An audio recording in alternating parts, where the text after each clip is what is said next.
Bring it back. Wheel up the track again, selector. Welcome, everybody, to the Friday edition of Burn It Down with Kim Brown. Don't change the channel, y'all. It's me. It's Kim. It's your homie. I just got my hair straight. I know my disguise. I'm able to camouflage myself so easily in and out of, natural and then different natural, but here we are, and I'd like to welcome you guys to the program, to the show. I appreciate y'all making some time for me and with me on this good Friday. We've got a good show, I must say, in store for you all tonight. Okay, because we're going to start off silly, get some serious, and then finish off with a history lesson as it connects to y'all's president. Y'all know y'all voted for Joe Biden. Stop lying. You ain't got to lie to kick it, man. It's all right. Some of y'all live in battleground states. I get it. But Biden today was in Baltimore at the site of the collapsed Key Bridge. The bridge, everybody has heard about the bridge in Baltimore, took the lives of 6 workers, 4 of whom still have yet to be recovered from the waters of the Patapsco River. But Biden was out there, slapping Westmore on the back. Atta boy, good boy. But Westmore said, "I did good, boss." Joe said, "You did real good, boy. You did good." And so while Joe Biden was wrapping up his speech, he started talking about Francis Scott Key, the person that the bridge is named after, and the author of America's theme song, fucking Star Spangled Banner. Now, guys, everybody knows, I suppose, and I'll get into this, but y'all, Francis Scott Key left politics in disgrace. And he left politics in disgrace after he tried a case involving an abolitionist, one of the rowdy whites, that actually sparked a riot in unrest in Washington, D.C. that before today I had never heard of. And y'all gonna hear about the shit. It's crazy. So that's coming up later. I have another story involving a disabled Black man. And the story hits on so many themes relevant to shit that we care about. But the short story long is that this quadriplegic Black man living in Denver, Colorado is facing eviction. And when I looked at the homeless statistics for Denver specifically, it is wildly disproportionate that Black and brown people in Denver who are experiencing homelessness are way overrepresented. And it's just an overall failure of everything in this country. Healthcare systems, social safety nets, the gamut. And I want us to look at this man's plight and understand better what's happening. But before I get started, because this first segment, oh, it's a good one. It's a good one. If you was watching the Remix Water Show Thursday, then you heard me preview it. So this first segment is going to be a good one. And to be clear, it's, you know what?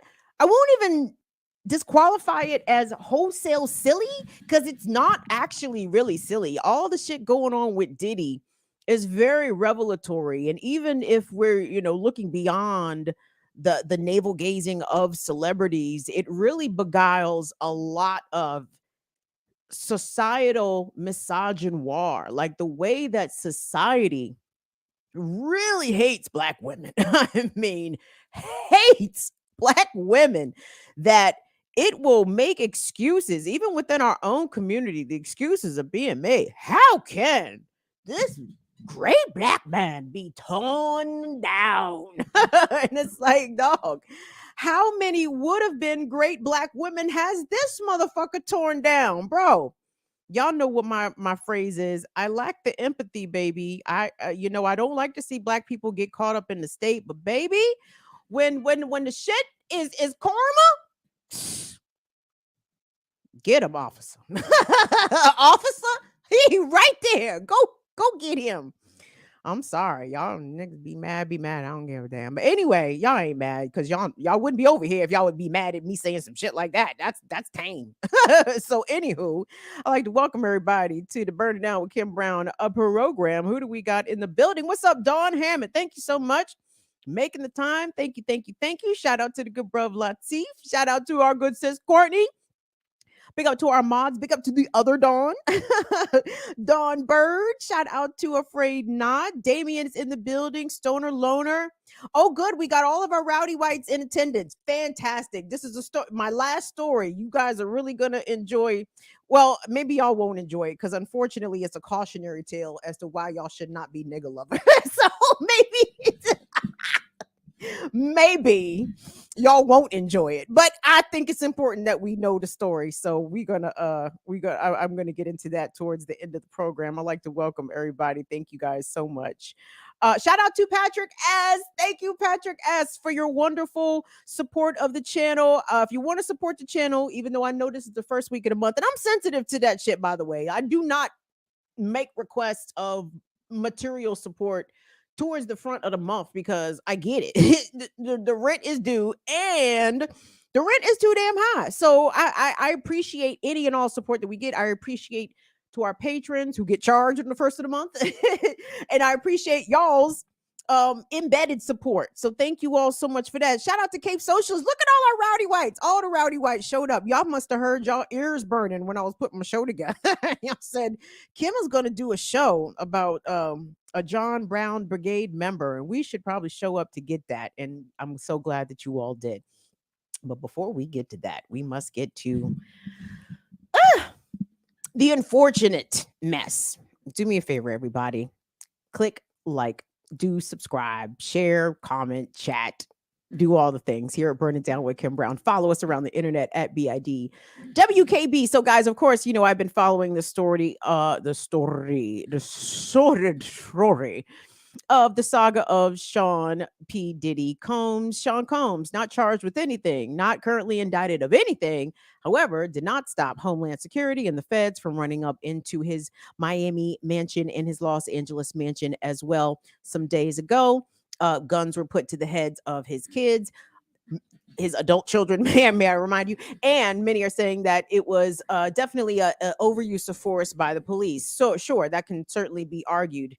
I'd like to argue about the overuse of force Diddy has used to coerce sex from his subordinates, but maybe we'll get into that a little later in the conversation. But here's where I wanted to take this, you guys, because Diddy has had some of the biggest celebrities as his friends, as his collaborators. You know, Diddy has discovered a number of big artists. Usher comes to mind. Biggie. I'm trying to think of people that's still alive that Diddy might can lay claim to.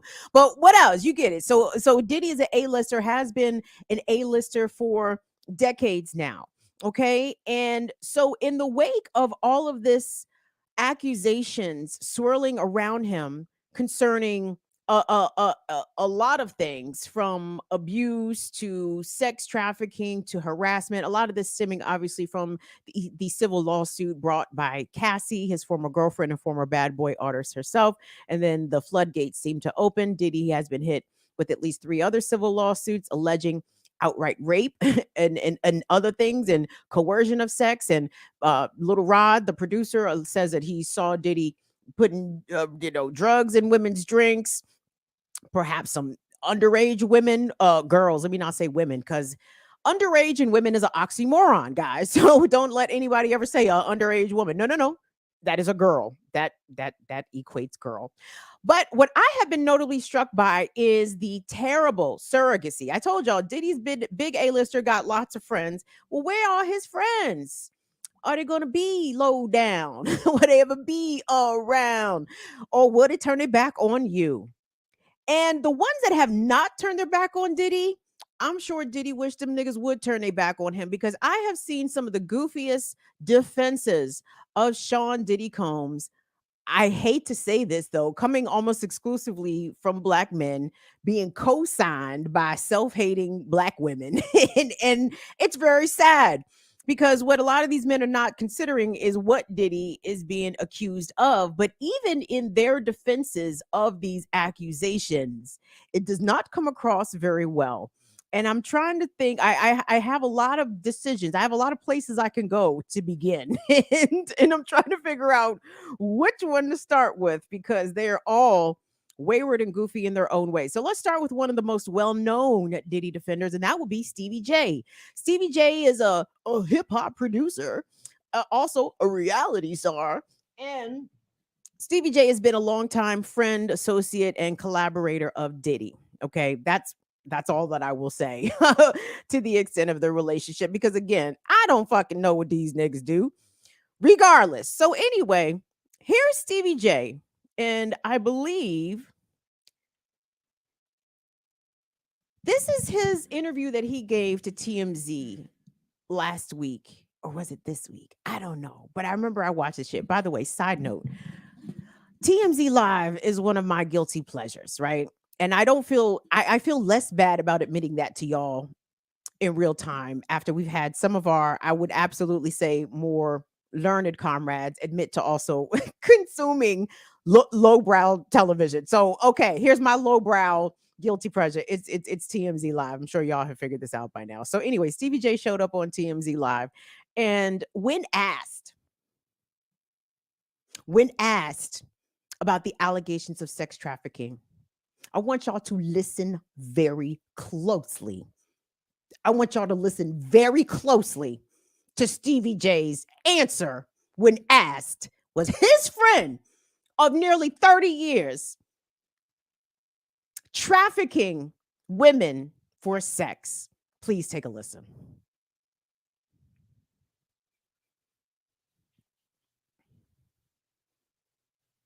Please take a listen. It's under investigation, including human trafficking. So that's human trafficking. I've been around this guy for 29 years. I never saw no underground tunnels or this and that. Listen, man, I know that Diddy sued Diageo, and here we are. You know what I'm saying? It's like, come on, this is a guy who started, something big for the culture for us, as far as musically entertainment. He built Ciroc, he built schools, he did all this. They try to take everything away from this guy. So, Stevie, let's talk about that, because you okay, that's good. Thank you. It's been going around That's it. Okay. That's good. Thank you. It's moving in the real time. I can see it. It's okay. So, I hope you guys had the opportunity to hear that. Oh boy. So, Stevie J said that the allegations concerning sex trafficking are untrue because he never saw no tunnels under Diddy's house. He never saw no tunnels under Diddy's house. What did this nigga think we talking about here? The Underground Railroad? What Stevie J thought that Diddy was trafficking sex workers underneath his home from one mansion to the next mansion over there on Star Island in Miami? Do you hear the ridiculousness of this shit? And do you hear the seriousness in which Stevie J answered that question? Ridiculous, right? Absolutely ridiculous. But I wanted to touch on something that Stevie J, two things that he said there. First, he brought up Diageo, which you guys know is a tremendous liquor distributor, multi-billion-dollar corporation. Did he sue Diageo for racial discrimination, alleging that they weren't pushing his vodka or his whatever the fuck, his tequila over George Clooney's tequila? It's like, oh, okay, rich nigga problems that I don't give a fuck about. And it was wild to see some people in the community pick that up, like, yeah, man, they doing Diddy wrong. You know, that's fucked up how they do the black man. It is fucked up how they do the black man. But guess what? Diddy don't give a fuck how fucked up you as a black man are being done out here by the world. So please do not concern yourself. Do not cry for me, Argentina. Don't worry about Diddy. He's chilling in his mansion with and enjoying his underage sex parties with all of his, accoutrements, etc. So anyway, so there's that part. But there's many in the community that do subscribe to this conspiracy that because Diddy has filed this lawsuit against this, the big corporation, that all of this investigation into his alleged crimes of varying backgrounds, which, by the way, we do not fully know what the feds are investigating Diddy for. We can make some assumptions, safer otherwise. So anyway, a lot of people in the community are subscribing to this Diageo conspiracy. Maybe, but here's my thing: multiple things can be true at the same time. There could be a multi-billion-dollar corporation that is exerting its tremendous political influence and financial influence to maybe grease the wheels of law enforcement to maybe make this thing go a little further. But you know, I would very much love to hear that Diddy didn't do this. Okay, like he could be being targeted by law enforcement at the urging of Diageo, and Diddy could have also done the things that he is accused of, right? Because again, when there's smoke, there's fire. When we're talking about accusations, multiple accusations, again, the ones that we know about in the form of these civil lawsuits, are, again, just the ones that we know about that have been put somewhat on the record. We don't know all of the people in total that Diddy has harmed or coerced or subjected to abuse over these last few decades. So there's that. Also, Stevie J said in that clip, you know, Diddy, you know what I'm saying? He gave us the rock, you know what I'm saying? He built schools, you know what I'm saying? He built something for the culture. Guys, if you consider yourself part of the hip hop culture, hip hop generation, even, what has Diddy being the front face for Ciroc ever done for you? And if you did graduate from a Diddy school, raise your hand. Can I ask you what that experience was like? Where is this school? And I'm not saying Diddy has done zero philanthropy or whatever, but whatever his level of philanthropy does not measure to the amount that he as a capitalist has extracted from his artists and from us as the public, as consumers, you know, of said art, right? And fuck that nigga if he gave us Ciroc. He gave niggas vodka. How can y'all turn y'all back on Diddy at this moment? I have one other ridiculous clip to play from this Stevie J interview that, again, you guys must hear, because as I said, we are seeing some of the worst public relations surrogacy ever. Whoever Diddy's PR team is, they need to return the check, because this isn't going well. This is not yet going well. And by the way, I actually think that Stevie J sent a veiled threat to a lot of Hollywood A-listers in a clip that he recently posted on his Instagram page. But I'm gonna get to that in a second. Well, if you could cue up that next Stevie J clip for me, because the overuse of force is something that I will concede, but I don't even view it so much as a concession, because yes, I know I'm not unbiased here. Like, no, do I want people who have been accused for many years of specifically harming women, harming women? Do I want those people to go down? Yes. And I don't care in the form that it comes. I don't care if these niggas get hit by elephants. I don't care how it comes. If it comes with the feds overdoing it in armored vehicles, I'm sorry. Them's the breaks, Holmes. Isn't that what you tell the motherfuckers that who you steal they publishing from? Don't you say that to them, Diddy? Them's the breaks, dog.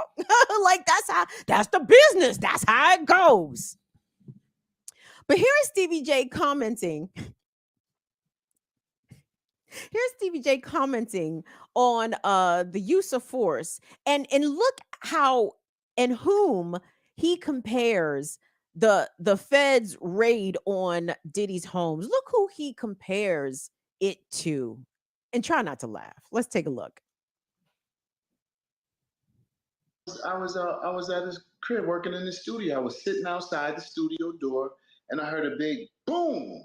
Now, mind you, before we get into this, I'm not a spring chicken, even though I look fly and stuff.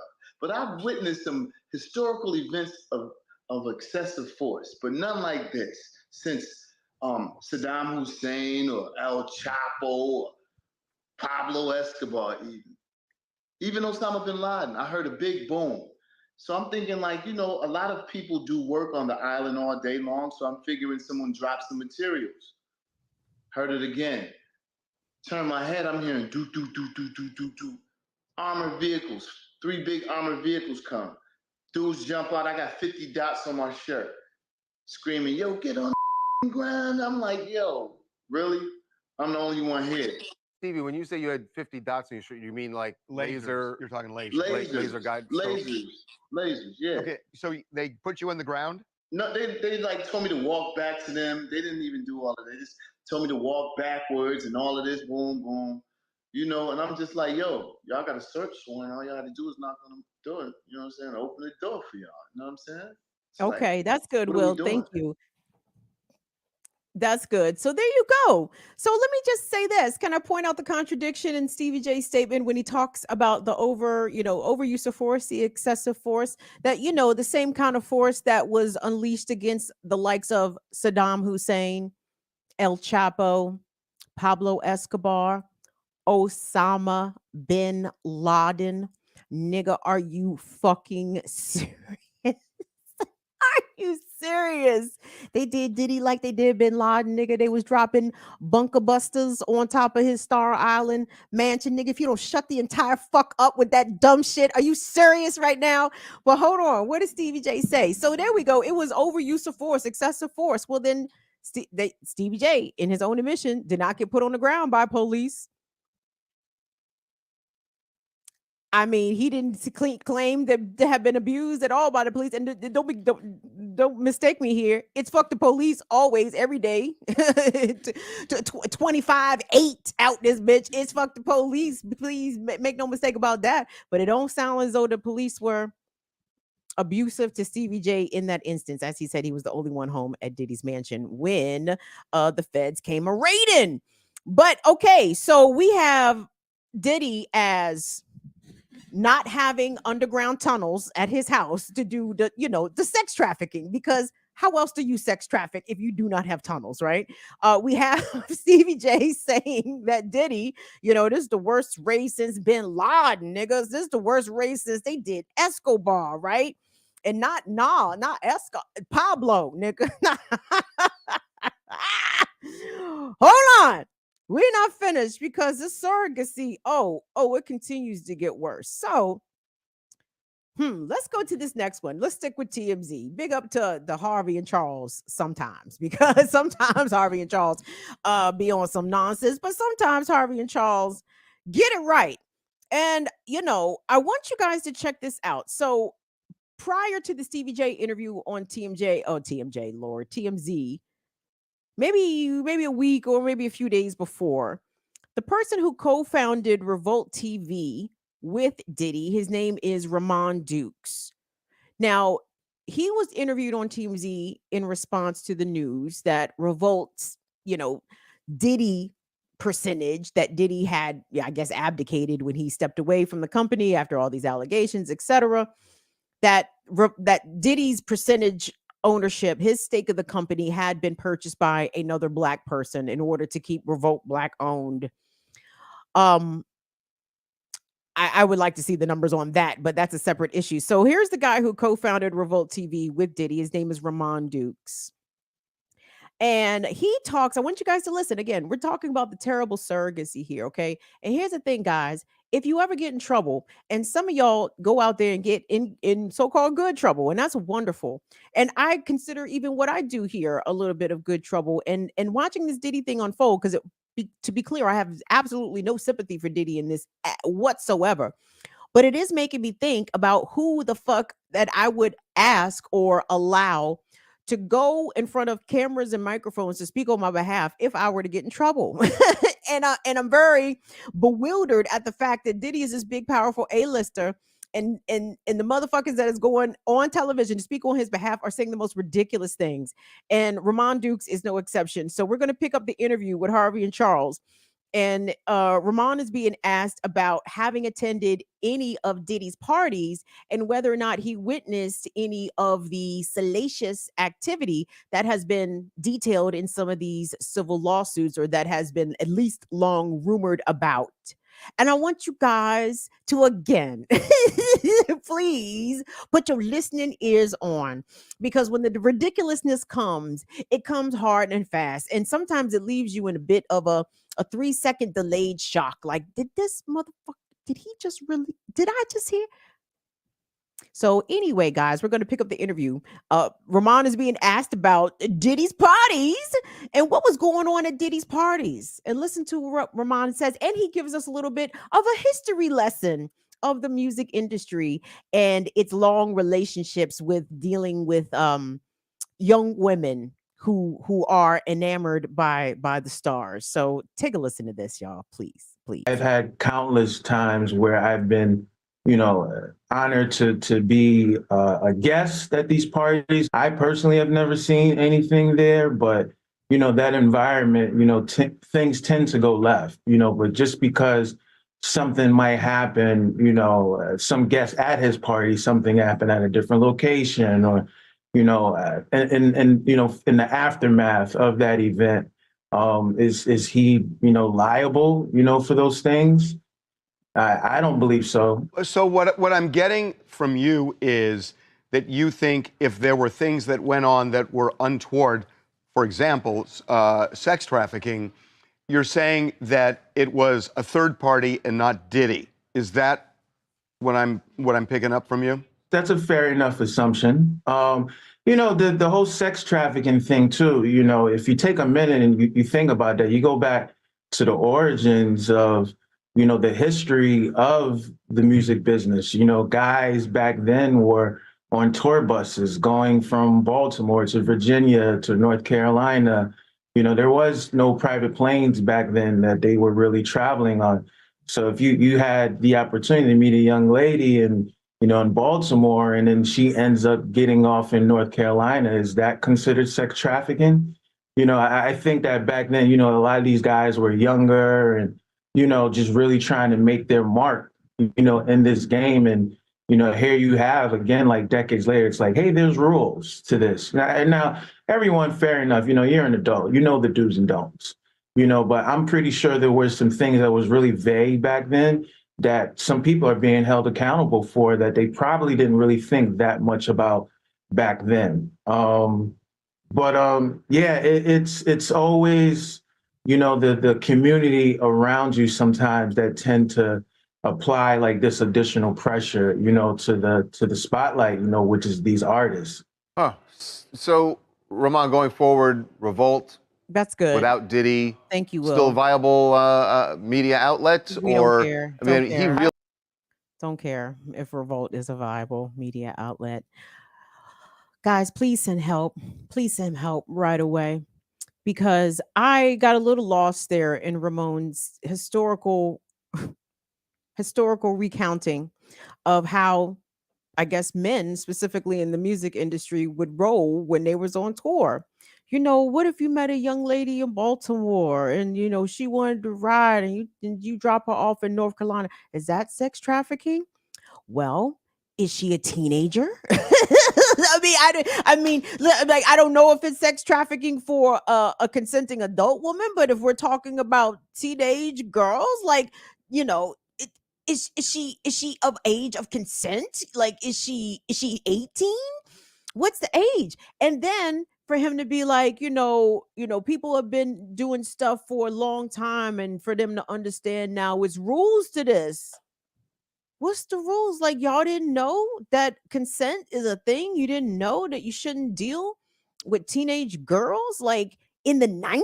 I'm confused at the timeline for what she's describing, because talk about the history and the origins. Okay, nigga, what you talking about? The Chitlin circuit? I don't know to what you were referring. Okay, but if you're referring to the timeline circa the height of bad boy entertainment in the early to mid 90s, late 90s, 2000s, hell yeah, all of y'all motherfuckers should have known better not to A, rape, B, deal with underage girls. This should have been common sense, or something that shouldn't even be in dispute looking back at it 25, 30 years later. What you mean you ain't know? So is he saying Diddy didn't know? What is he saying? We do know that at least one of these civil lawsuits filed was by a woman who, at the time of her alleged assault by Diddy and some of his executives, was a teenage girl, a 17-year-old. And that's why she filed in federal court in New York Southern District, because she's alleging, again, that she was trafficked across state lines in where? Diddy's private plane. So I guess Diddy was doing this when he was just on tour buses and shit. And then when he got the private plane, well, then allegedly it made all his activities a little bit more easier, a little bit more concealed. So there's that. So listen, y'all, to my awareness, those are the first two public defenses that I saw of Sean Combs on a national media outlet. And I said, that was fucking terrible. Okay. Please do not let. And again, that's why it got me to thinking. I said, dog, I can't, obviously, you cannot just let anybody get up in here and start defending you, because they're going to make your shit sound worse. Stevie J and Rahman Dukes did no favors for Diddy in the court of public opinion with those answers. He did not have bitches under the goddamn tunnels in his mansion, and Diddy cannot be held liable for what third parties do after they leave his party. What? What kind of people you inviting to these parties? Oh, we're gonna get to the parties here in just a bit. But the next thing that I wanted to show you guys is the clip that I took very much as a threat. Okay. So obviously, Diddy's people know that he's not getting good public defense out here. So his boy Stevie J posted on his Instagram a clip from Diddy's 50th birthday party, okay, where all the A-listers were out. And when you see these folks, it ranges. The first person you see, I believe, is Kobe Bryant, right? Which I thought was a little too on the nose. I'm like, hold on. I know Kobe the GOAT and he gone, and rest in peace to Kobe. That's fine. But I don't know if y'all remember, but somebody had also accused Kobe Bryant of sexual assault. So I'm like, wow, okay. So the rapists all do hang together. I guess I wasn't wrong about that. So anyway, you're going to see Kobe. You're going to see Kim Kardashian. You're going to see Jigga and Queen Latifah and Post Malone and this one and that one. And what I took from this clip that you guys are about to see. Oh, by the way, Will, you might as well run that bitch as fucking B-roll, because YouTube is going to ding us because it's like music and shit on it. Are you able to do that? I don't know if I'm trying to take a strike for no fucking Stevie J. Yeah. Okay, so let me know when you're ready to run it, or you could just start running it at any point after now. But let me tell you guys, because of the lack of public defense, again, Diddy has been, keep looking at this video, Diddy has been an A-lister for a long time. All of the A-listers are always very fawning and gushing when describing P. Diddy's notorious events and the spectacle and the over the top and the opulence and all of the fun and the shenanigans. And, it's such a fun time with Ciroc pouring from the ceiling. But for Stevie J to post this, the timing to me is pretty interesting. He posted this after his disastrous appearance on TMZ. And the message that I'm getting from this is that all y'all motherfuckers, y'all better fall the fuck in line. I feel as though the celebrities that were featured, in the hyper edit of this little clip, I feel as though like that's them being put on the Summer Jam screen. Like, okay, is Diddy saying, nigga, if I'm going down, everybody going down. Like, if Diddy goes down, you go down. And who is you? Take your pick. All of yous that ever showed up to a Diddy function, everybody going down. Everybody going down. And let me tell you something. I don't know the specific ways in which these Hollywood relationships operate. I mean, kids, they do call it Hollyweird for a reason. Who in the fuck knows what all or any or some or none of these people have participated in under the watchful eye of Demon Diddy? But for Stevie J to play that clip in the absence of any of these folks specifically, or anybody of some major status, to not come out and defend Diddy, ooh, that silence is deafening, beloveds. It is deafening. I took that as a threat. What do y'all think? Do y'all think? I mean, how else could you take that? You know what I'm saying? Like, Stevie J, that wasn't your 50th birthday party, nigga. That was it. Is it even Diddy's birthday? Like, I mean, what is the connection? What is the context? What other reason did you post that? if not to put all of those people featured on notice, some sort of unspoken nonverbal notice. Like, we see you not saying nothing. But niggas is not saying nothing because they know chances are. Chances are. And it's not even so much that it's chances are. It's that all, what did I say in another show, y'all? All these niggas run together. They all run together. If Diddy is a dirtbag, what makes you think that anybody else in any of those videos are not dirtbags? And that's not to say that every guest at every Diddy function is in on the fucking foolishness, is in on the harm. No, I'm not going to say that. But some of them are. Maybe not all of them, but definitely some of them. Hold on, I'm not done with y'all yet.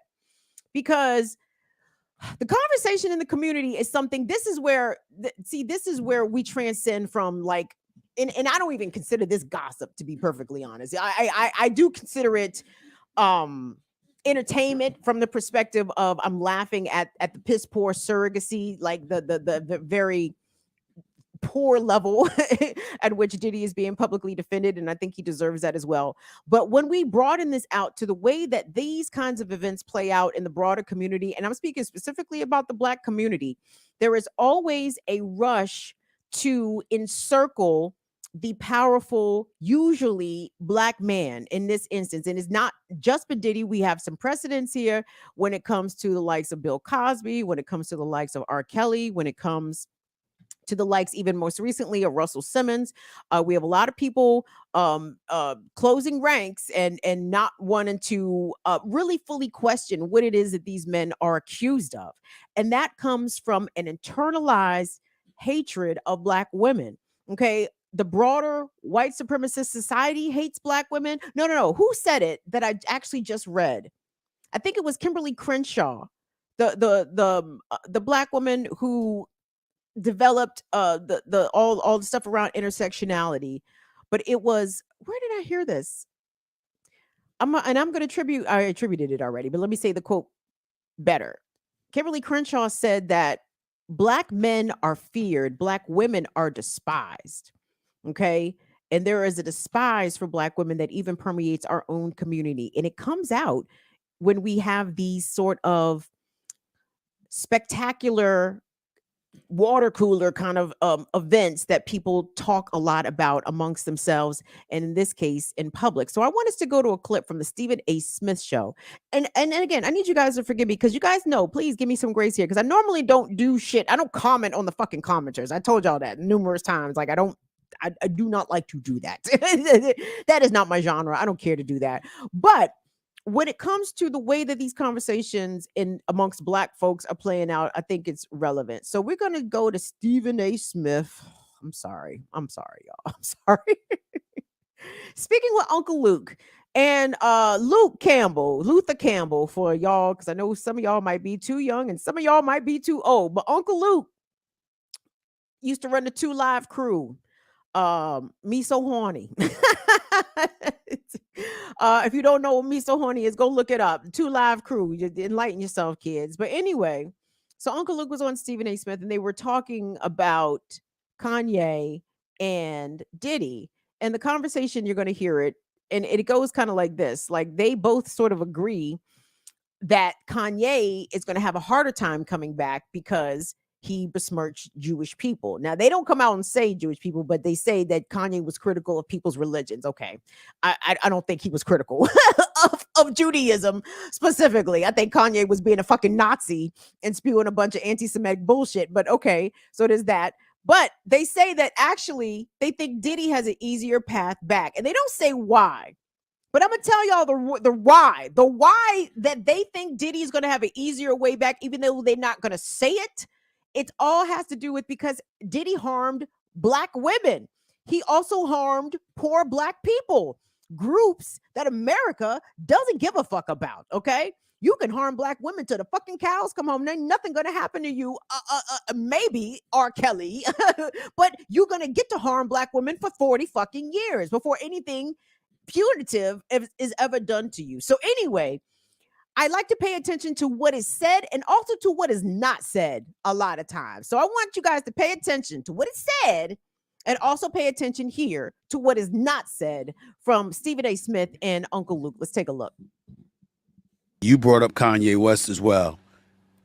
This is the music industry. It always, I mean, it's like a metaphor for resurrection, for crying out loud. There's always a second chance. There's always additional opportunities. With Kanye West, I believe that to be the case.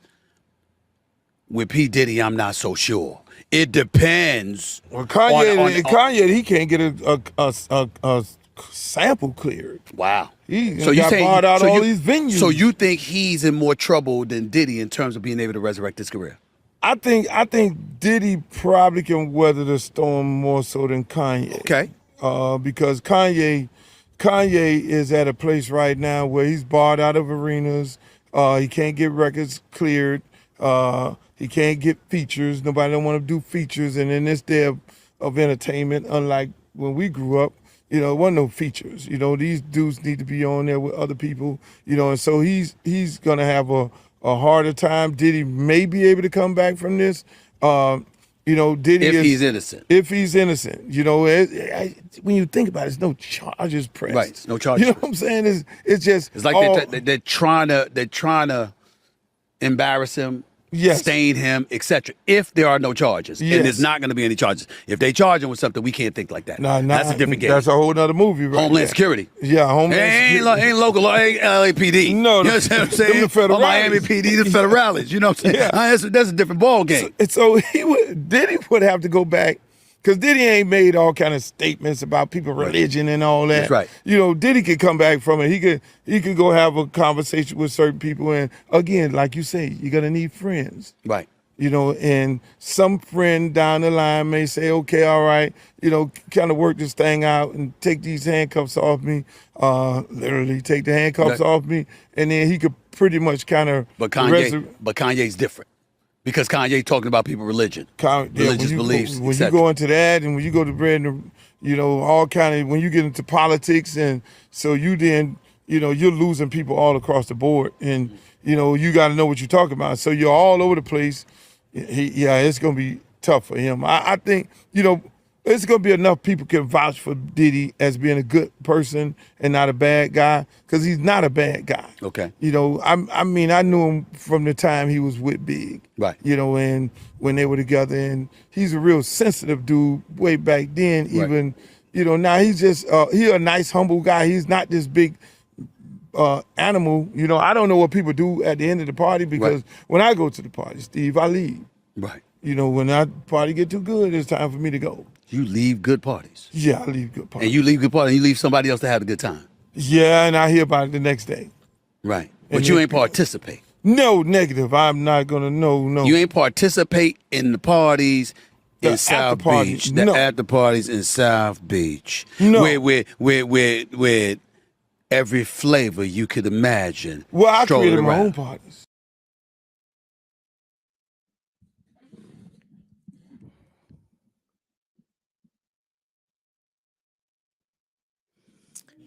Why we keep hearing from niggas that keep leaving the party early?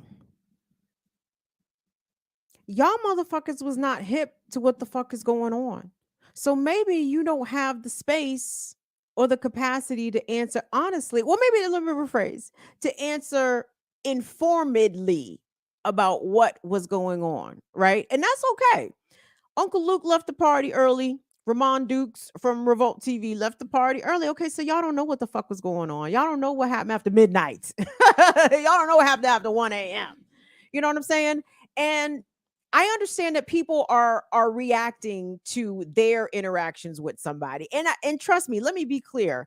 That is a very difficult position to be in. I am acquainted with a person who had an accusation against them. And I was deeply, deeply bothered by it. And part of the reason I was so bothered by it is because that's not the impression this person ever gave me. This person was nothing but always respectful and deferential and kind and gracious and nice, a nice guy. He's a nice guy. Nothing but those things to me. That was my full experience with that person. So when I heard accusations about that person, like I kind of had to check myself on the inside. Okay. Like, okay, well, that's not my experience, but that doesn't mean that's not every woman's experience. And this is what I need our brothers to really understand. Like, there are levels, and not to say that women don't do this, but women don't have power. Okay, so let's be clear. But just because a person, a in this case a man, we're talking about man woman dynamics, right?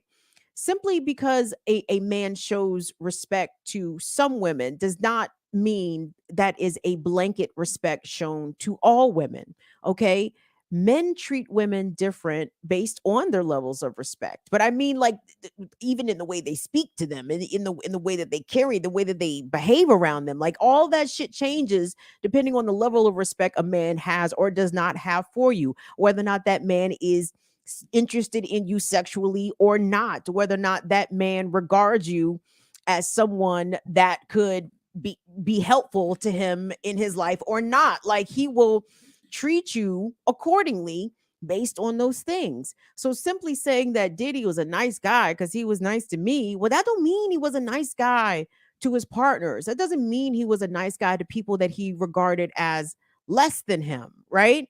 So I feel like people are openly admitting their blind spots when it comes to folks, and even in the ways that they themselves are taken by celebrity and taken by the spectacle of a P Diddy soiree and all of that. So again, I was a little disappointed, but also it was very well. I mean, disappointed is not the right word. I don't expect much from Luke and fucking Stephen A. Smith. I don't know if Uncle Luke and Stephen A. Smith are even capable of disappointing me. So let me refrain from using trite statements. That is an untruth. I am not disappointed. I'm just, sharing it with y'all, and y'all, maybe y'all are disappointed. I am not surprised by any of this. So hold on, by any of this response or reaction, I should say. So hold on. So that was Uncle Luke and Stephen A. Smith. Obviously, you heard that, Diddy just is accused of hurting some bitches. He didn't get over that.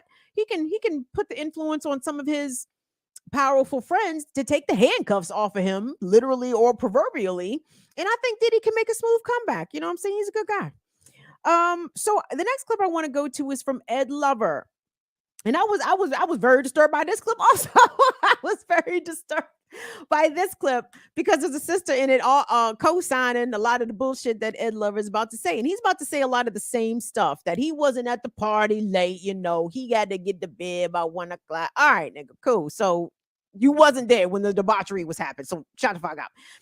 But he's going to get into this whole notion of the black man being taken down. And to be clear, y'all, for my brothers out here, do me a favor. Please do not see yourself in Diddy, in Russell, in R. Kelly. Don't see yourself in these niggas, okay?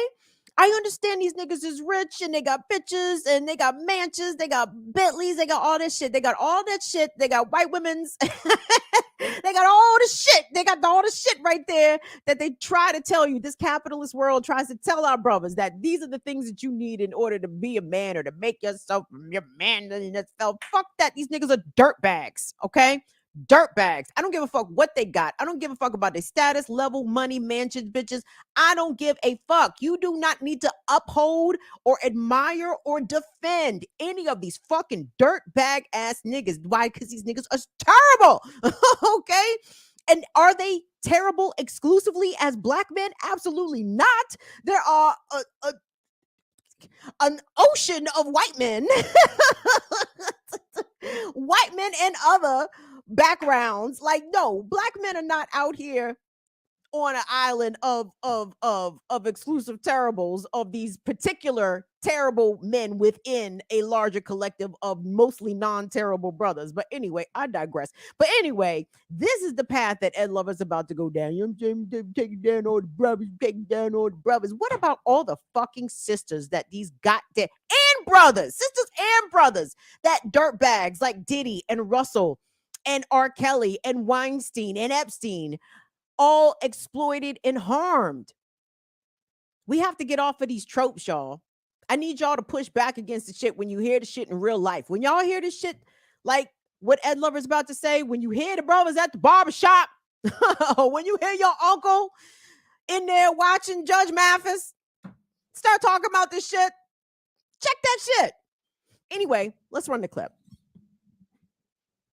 And all I could go by is how Diddy treated me. We were always respectful, always cool. We were supposed to do some business together that didn't pan out. But we've always been cool all the time. Always Playboy this, Playboy that. The funny thing is, I have Diddy with my sign, original sign, doing, come on, son. I think I seen that. Yeah, somebody sent it to me, so I got Diddy with the come on, son sign. So it's always cool being in the presence of Diddy. Always cool being at Diddy's parties. I have never been involved or seen any of his quote unquote freak offs that people are saying that he had. I was never a part of that. I always knew when it was time to go home. But it's I believe what I just saw Uncle Luke say earlier today, that this is a machine coming after this dude. Yeah. Like, I think, and I said this publicly, and now for the first time I'm going to say this on my podcast, I think it's Diageo. Really? Diageo is fucking powerful. These people put money behind political campaigns. They're the second or the third largest alcohol distribution company in the world. Right, and Suntory is one of them too. Yeah. But Diageo is big. Puff made a lot of money for Diageo and with Diageo with Ciroc. Ciroc became so big that Diageo was fine with people thinking it was Puffy's liquor, and never was. Yeah. Oh, then here comes the De Leon. The De Leon. Right. And De Leon comes out, and then they buy Casamigos from George Clooney and them for $400 million. So of course, if I just spent $400 million or something, or however much they gave George Clooney his partner, I'm going to start pushing that. Yeah. And De Leon kind of got pushed on the back burner.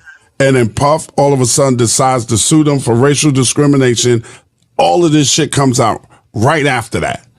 Right after the Cassie case came up, then all the other cases from the Adult Survivors Act in New York came up. Now the kid Little Rod, who's supposed to be a videographer or a producer, produced on his last album, or his shit is coming up. He's suing everybody. All of this shit is coming right after he said, Diageo, y'all racially discriminated against me and tried to sue him. We know how a lot of people feel about black people. Yeah. When you get money with them and they getting a lot of money, you got to always remember in their eyes and in the back of their minds, you ain't nothing but a and that's all you ever going to be. I don't give a how much money you worth. To me, you and don't get out of pocket. Why did all this stuff start happening? Right with the Diageo, to me, this shit is written on the wall, plain to see for anybody to see.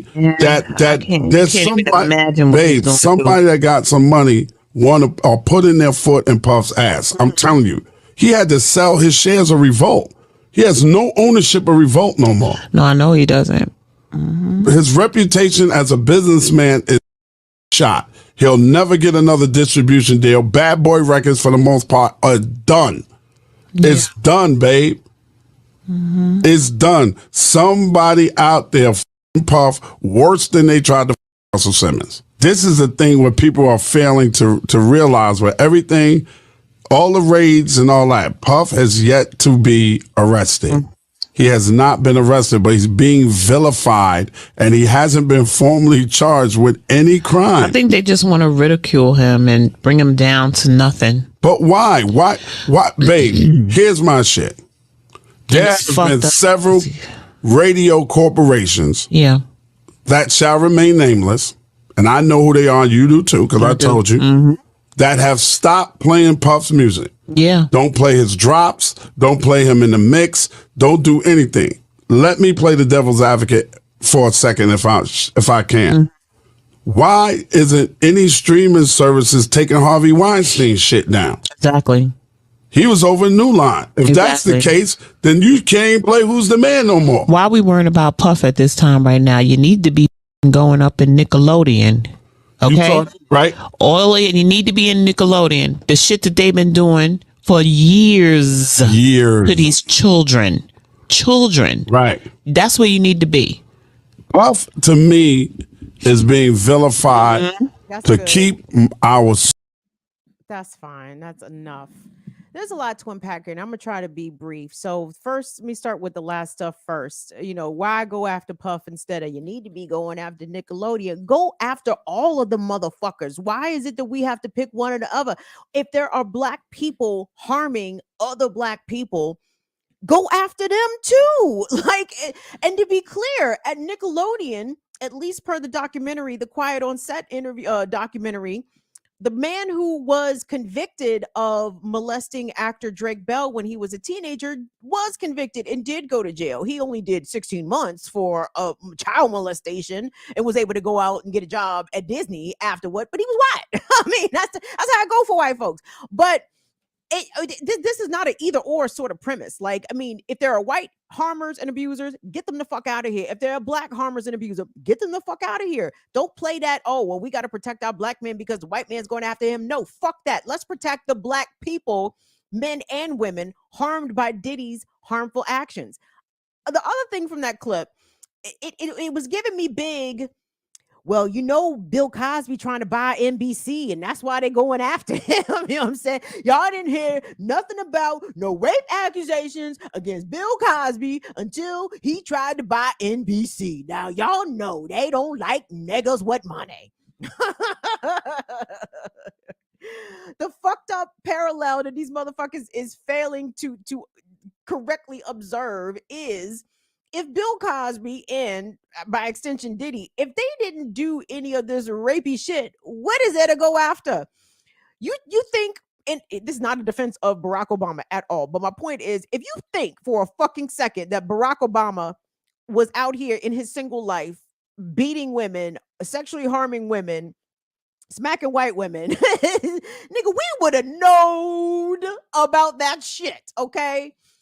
As much as a fuckboy as Obama is, to his credit, that nigga knew he had to be the perfect Negro in life. Like, he had that understanding from early, from when he was a young man. Barack knew that he had his eye on the prize and he had to be the perfect nigga out here. No arrests, no weed possession, no domestic violence calls, no white women that's going to come out and say that he did me bad, or anybody, right? So my point is this: Diddy and Cosby, well, let me say, Diddy is accused in the public, not accused criminally, but Bill Cosby, on the other hand, had a lot of shit come out about him. And it's like, at the end of the day, niggas, if you didn't want the white man to come after you, then nigga, you need to wipe your ass a little better. You need to clean up your shit way better. Okay. Not even fuck clean up. How about, how about don't be a dirty dude to start? The other part about Ed Lover's take had to do with the radio stations that I thought was pretty interesting. He said that a number of radio corporations have pulled Diddy's music from the playlist, pulled Diddy's drops. And I said, wow, that's surprising, because I can tell you guys, long after R. Kelly's accusations were well circulated in the public sphere, I can attest to you as a witness that R. Kelly's music remained in a regular rotation, specifically on Black radio stations and Black formatted radio stations for decades. When y'all say, safe to say decades after he had been brought up on charges of child pornography, etc. Radio stations refused to pull R. Kelly's records even after he was convicted of some of these charges. Not the federal charges. I'm talking about the ones that, or at least, oh my God. Can I tell y'all a story real quick? And I'm going to be brief. It was spring of 2008. Maybe I've already told y'all the story, and I'll be brief. Like I said, I want to say it was May of 2008. I was living in St. Louis, but I was getting ready to leave St. Louis because I had lost my job.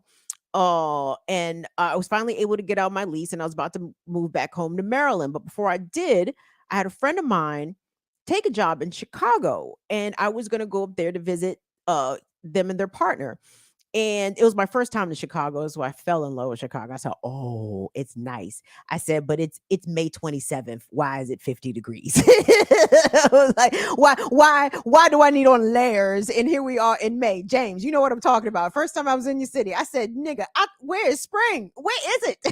It has not arrived. So anyway, the first day I'm there, listening to the radio. The big heritage Black station in Chicago was V103. I'm listening to V103. It's noon. So every Black radio station in America does like a noon mix, or at least they did at the time, like a mix hour. What Ear Doctor does, right? Okay. They came on the mix. They're doing the mix. And all of a sudden, Here come the air personality breaking into the mix. Y'all, breaking news. Robert, not guilty on all charges. And all of a sudden the DJ drops not guilty. I'm sorry, who was on that R. Kelly Not Guilty song? Wait, I can't remember. I'll remember. I can't remember who did Not Guilty with R. Kelly. Anyway, they played that joint, and I was, y'all can imagine how I was. I said, wow. Like, not that R. Kelly is not guilty of the gun possession charge or not guilty of paying his parking tickets in Chicago. No, they was rejoicing because R. Kelly was found not guilty on some child molestation shit. I said, holy fucking shit. We have totally lost our minds. So I said that to say, so to hear that radio stations in the face of these most recent Diddy allegations have preemptively pulled his music, I think is a very positive step. Now, some would say, well, he hasn't been charged. He hasn't been convicted. Sure hasn't. But there's a lot of dirtbags walking around here with bodies of all kinds on them, right?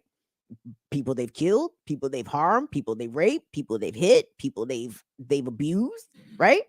The law should not be our barometer as to whether or not somebody is a dirtbag and deserving of our time and our admiration. Like, we can kind of discern certain things here, guys.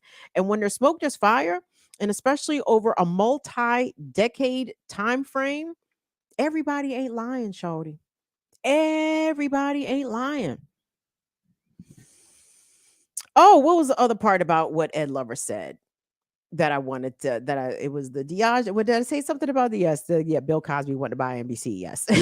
That's what all this Diageo shit smacks like to me. Okay. What about Nickelodeon? Yeah, I said that. Okay. What was the other thing? Anyway, I might have touched it all. I think I had one more thing left. And, it wouldn't be fun if we wasn't talking about some of the more prominent voices in our community.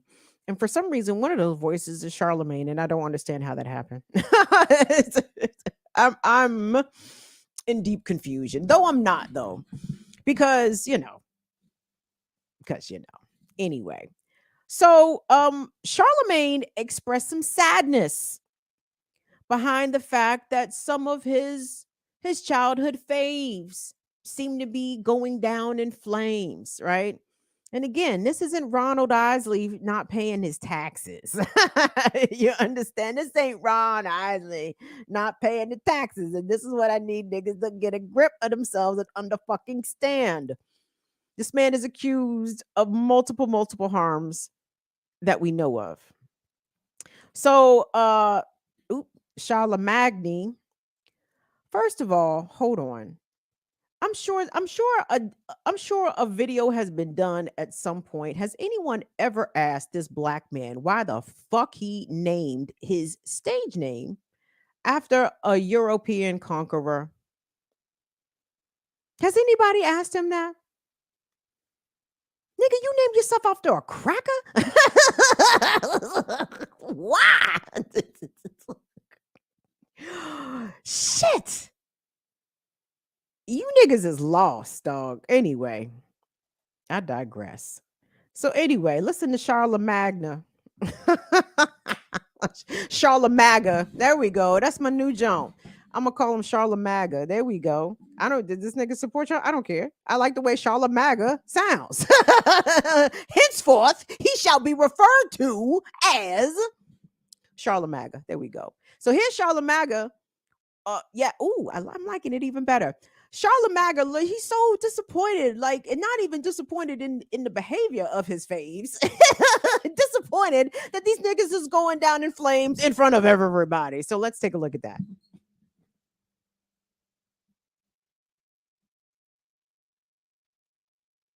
What the fuck is this? That's what I'm talking about. They back him out. This is the raid? This is Diddy raid? Yes, bro. They arresting whites. They was arresting whites. This is too much. It is too much. Unless they know something that we don't fucking know. Thank you. But then I also, too, I wonder how much the internet plays into this type of shit. I wonder if these people are online and watching these YouTube videos and buying into these conspiracy theories and they're getting phone calls and anonymous tips and probably a bunch of anonymous tips because of what the internet is fueling. I wonder if that's causing people to, to react like this. Cause this is crazy, bro. This is crazy. This is a fucking raid. Like, I'm like, what the fuck is going on? I don't know, man. I just don't like it. I don't like it just because it's sad. Like, how many people's legacies have we watched burn to the ground? From the Russell Simmons, from, But it's Diddy. good that they burned to the ground if they did fuck shit. Sure, but it's you still sad. So it's that just they one even did emotion. it. Like y'all all lying to yourself if y'all say, yeah, good for them, fuck them. These guys fucking provided the soundtrack to our lives. They contributed to culture in real ways. Before we knew any of this shit, from the Harvey Weinsteins to whoever, we all were inspired by them if you were in entertainment because you wanted to build what they built. They have a room with. You're a liar. Who do you love? Who do you love, Taylor? Who do you like? Just in general. Who inspires you? Megan Thee Stallion. Who? Issa Rae. So if God forbid some bullshit like this, you found out Issa Rae was in the shit like this, that wouldn't hurt your feelings? I'm not saying it wouldn't hurt. Okay then, so I don't know why. So that's why I don't understand when people are so quick to be like, no, fuck that. You have feeling, you have mixed emotions. After that whole Cassie thing, you don't know what triggered that from other people though. Like, say someone else had that. I understand all of that. I'm taking all of that into consideration. I'm taking the victims into consideration. I'm taking what's going on with them in the just Diddy and all them. about the whole it's situation. mixed emotions. It's like OJ. No, I never felt like that about OJ. Wait, what? I mean, I didn't grow up on OJ though, so I didn't feel like that. Oh, yeah, me neither. Yeah, I didn't grow up. I didn't feel like that. It's not OJ. It's like Harvey Weinstein. Like, you saw Shakespeare in Love, and you're like, this guy, wow, he made this To movie. me, it's like Bill Cosby. That's another one. That's another one. Bill Cosby. Yes. Bill Cosby hurt my feelings a lot. But that's what I'm saying. Who can? Anybody saying otherwise, they're lying, or they just never had a connection to these people in regards to culture ever. Okay. You're not gonna sit here and tell me that you look at the Russell Simmons. And by the way, I'm not even gonna put Harvey Weinstein in there because I didn't feel like that about Harvey Weinstein. I'm lying. But the Russell Simmons, the Bill Cosbys, the Diddys, you're lying if you don't. It's the same thing when I see Kanye, even though Kanye's situation doesn't have anything to do with, sexual abuse or anything like that. It's just like, you hate seeing people burn their fucking legacies to the ground. Yeah. Especially when it's allegedly self-inflicted. Yeah. When it's just shit that they could have just not done. Yeah. Am I tripping? No, I get what you're saying. Some people are probably interpreting this as if you have a lack of compassion for the victims. I 100%. I have compassion for it all. Well, also, right now, we don't know of any victims.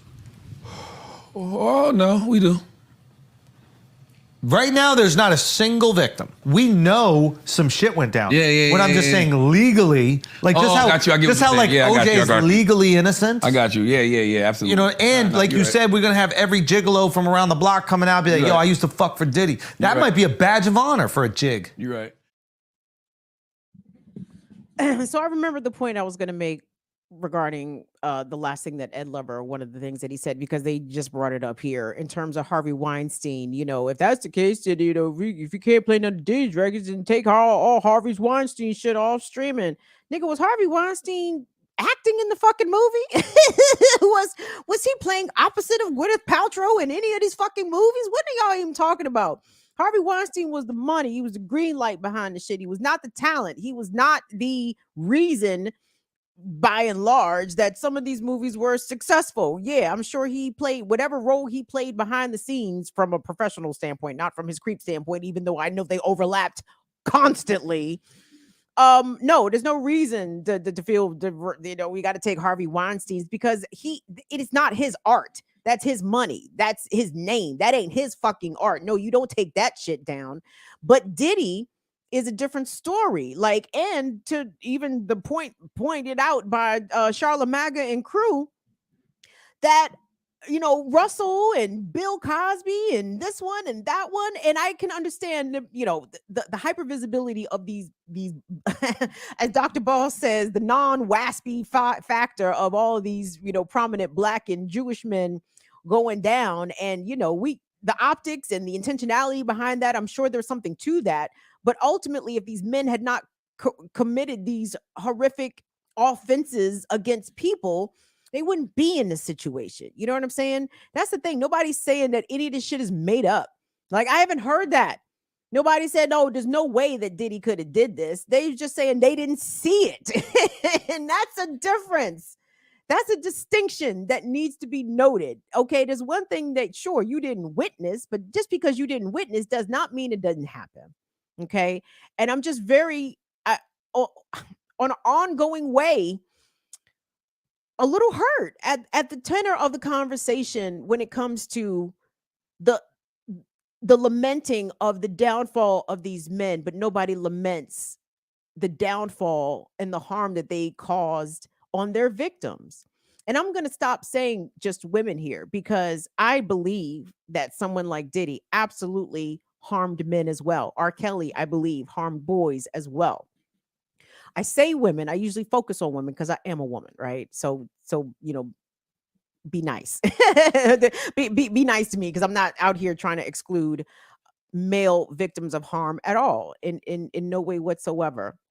The other part about that, hold on, I had one more thing to say, and then I was going to let y'all go as it pertains to this particular topic. But it's just to the point that was also made that Diddy's not been charged with anything. He hasn't, and that's important. But I need folks to pretend as though they know how investigations work. Like, well, why are they making such a big deal? Why are they ruining his name? Why are they dragging him? He ain't even been arrested with nothing. No, motherfucker, because they just executed a search warrant. Do you know how yeah, y'all ain't never watched Law and Order? Y'all ain't never seen, and I don't mean that trash new Law and Order. I'm talking about motherfucking my nigga Briscoe, Liddy Briscoe, who was my Briscoe and Curtis and them, and then here come Ed Green and Briscoe. I'm talking about the real Law and Order. Y'all ain't never seen this shit. Just because they get a search warrant does not mean niggas is getting arrested right then and there. The government builds a case. And this ain't just a regular government. This is the Homeland Security and FBI running up in Diddy shit. The best forensic analysis, digital forensic analysis, I'm sure. And they're going to go through his shit with a fine-tooth comb. And all these people who crying about, well, they ain't even been charged. I don't even know why. When them charges come down, baby, when them charges come down, what y'all going to say next? Because next is going to be these bitches is lying. That's going to be the next part. So just be ready. The goofy script gets executed to perfection every single time. Insert the character: R. Kelly, Bill Cosby, Russell Simmons, Sean Combs. Like the playbook is still the same. Our people still hate women, still can't believe that we should even care about the ways in which women are harmed. I said it again, didn't I? But hold on, real quick, last point. The way that Ed Lover decried the way Diageo is executing a machine is coming after Diddy, says Ed Lover. The machine of Diageo is coming after Diddy. All this is big bank take little bank, right? In the same way that Juggernaut Diageo is coming after Diddy, a mogul in his own right, Diddy has used that same kind of violence, legal or otherwise, against people less powerful than he, right? Against his artists, against his partners, against his staff, against a variety of people that we probably don't even yet know about, right? So again, I lack empathy, okay? Even if Diageo possibly is on some racist shit, and let's say the evil empire of Diageo is helping to orchestrate all of this shit against Diddy, with the power that he had, with the resources that he had, with the influence that he had, did the same thing against people less powerful than he. So fuck that nigga, okay? Fuck him. I don't give a fuck about this nigga getting attacked by the powerful machine of the whites. He weaponized his status and influence and resources against Black and brown people. Also, poor Black and brown people.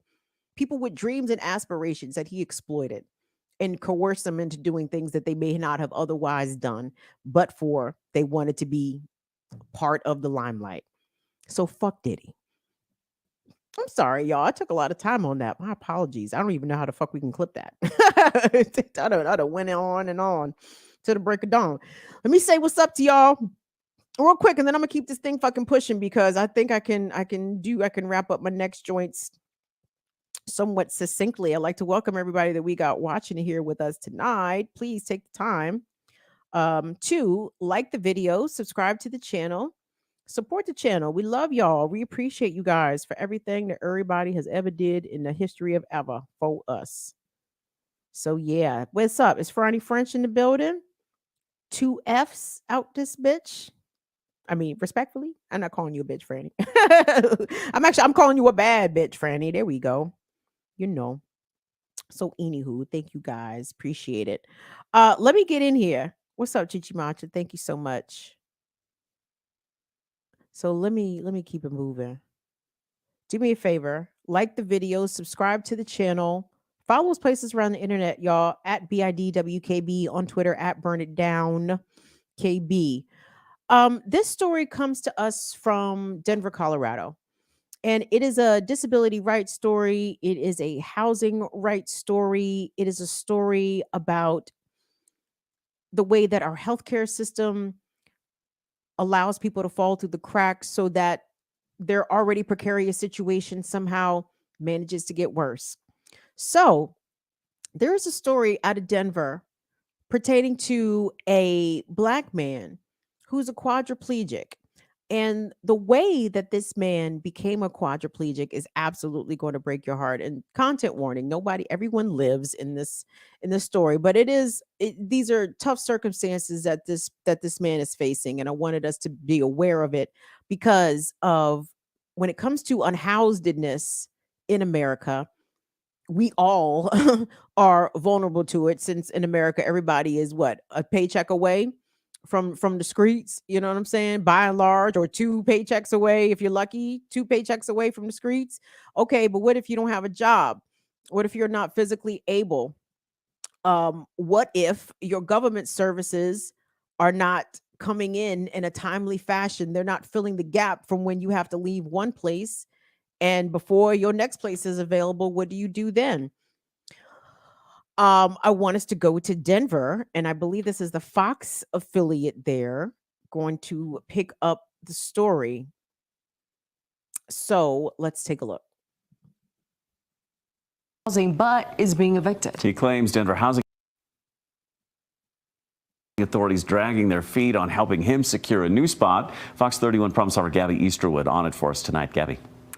Yeah, well, Erica, Jeremy, he's actually been disabled since 2005 after a UTI left a severe infection in his hands and feet. He says Denver Housing Authority did find him a place, but it wasn't accommodating for a quadriplegic person. So now he's scared for what's to come. Dane Isom and his sister surrounded by boxes. Boxes filled with 11 years of his life in this home off of Quebec. Now, I just thank God to be alive, and when you like this, you can't take too much anything else. No trauma, wondering where you're gonna stay, where you're gonna go. He's set to be evicted. Isom says his rent went up last year and he simply can't afford it. But now he has nowhere to go. It's unhumane to do somebody like this. I wouldn't do a dog like this. He was ready to move into Kappa Towers off of Northfield, but his Section 8 voucher for that location wasn't approved. Ain't no way you should be able to go to the housing authority and you can't get no help. And you got doctor's orders stating that I need this. Isom says he was also approved for a 1-bedroom at another location, but with his medical supplies and chair, it wasn't nearly enough room. They were going to give me a 1-bedroom apartment. And they were going to give me a $700 voucher. I couldn't live off that. I couldn't live like that. There has been some compassion from the homeowners, but time is running out, and Isom just wants a safe place to call home. Be faithful to God no matter what, and He will come through. And we did reach out to Denver Housing Authority regarding Isom's situation, and they sent us this following a statement. We are aware of Mr. Isom's situation and have been actively working with him for the last 2 months. Now, after we received that, we pressed further with questions, but the Housing Authority representatives said they would not be providing anything more, but we will continue to keep asking questions. Live in studio, Gabby Easterwood.